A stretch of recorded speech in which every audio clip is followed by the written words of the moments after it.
Et si on essayait de comprendre un pays juste en lisant ses journaux d'une seule journée? C'est le pari qu'on fait aujourd'hui. On part au Togo, on se projette à la date du lundi 23 mars 2026 et on explore le pays à travers les pages de sa presse quotidienne.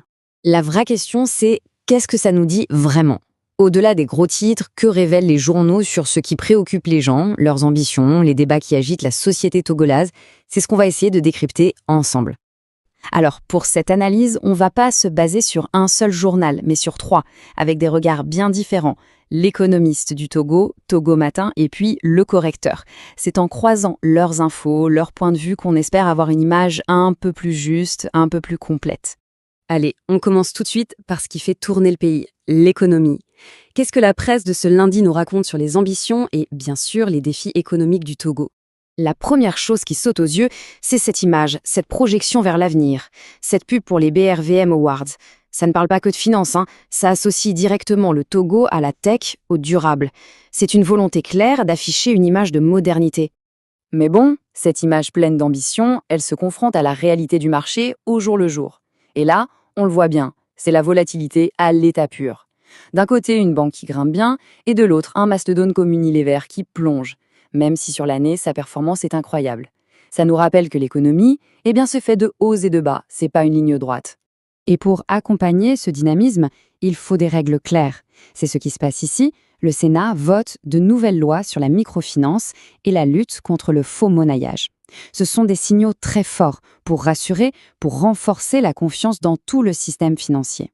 Le développement du Togo, ça passe aussi par des alliances, des partenariats stratégiques. Et là, on voit une double approche assez intéressante. D'un côté, on a de très gros projets d'investissement avec des géants mondiaux, comme ce groupe chinois, et de l'autre, des projets qui touchent directement le quotidien des gens, comme l'accès à l'eau potable, menés avec des partenaires de la région, comme la BOAB. Tous ces partenariats économiques, ça commence déjà à dessiner une carte des relations du Togo avec le reste du monde. Mais alors, au-delà de l'économie, comment le pays se positionne sur la scène internationale? Parfois, la réponse, elle est là, sous nos yeux, en grand format, comme cette fresque qui célèbre 65 ans d'amitié avec la Russie. Et le choix du lieu, l'aéroport de Lomé, ce n'est pas un hasard. C'est la porte d'entrée du pays, un symbole fort. Sauf que, le même jour, on ouvre un autre journal, Le Correcteur, et on lit une histoire radicalement différente. L'histoire tragique d'un citoyen togolais pris dans la guerre en Ukraine. D'un côté, on a l'amitié officielle affichée sur un mur, de l'autre, un drame humain bien réel. C'est ça, toute la complexité des relations internationales qui éclatent au grand jour. Ce qui est clair, c'est que la diplomatie togolaise ne met pas tous ses œufs dans le même panier. La presse du jour nous montre ça très bien. On parle autant d'une rencontre avec la Colombie que d'une participation très active à l'Organisation mondiale du commerce. Le Togo cherche clairement à diversifier ses alliances, à jouer sur plusieurs tableaux. Et ces relations internationales, ce n'est pas juste de la grande politique. Ça a des conséquences très concrètes pour les Togolais. Par exemple, cette offre de bourse d'études en Roumanie. Là, la diplomatie, ça devient une porte qui s'ouvre sur l'éducation, sur un avenir différent. Bon, après ce tour d'horizon international, revenons au Togo, au cœur du pays.